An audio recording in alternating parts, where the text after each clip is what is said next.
626 calon jemaah haji asal Kabupaten Maros, Sulawesi Selatan resmi dilepas pada Sabtu malam di lapangan Palantikan.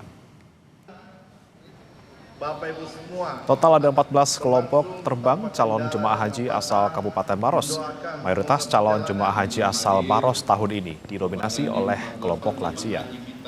Dari data yang disampaikan, sekitar 75% jemaah merupakan lansia. Rencananya calon jemaah haji asal Maros ini akan masuk ke asrama haji Sudiang, Makassar pada 30 April mendatang dan dijadwalkan terbang pada 1 Mei. Berikut jemaah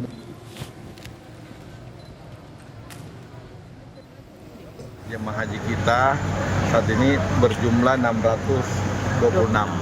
Ini sebuah peningkatan yang hampir 100% banding jemaah haji di tahun lalu.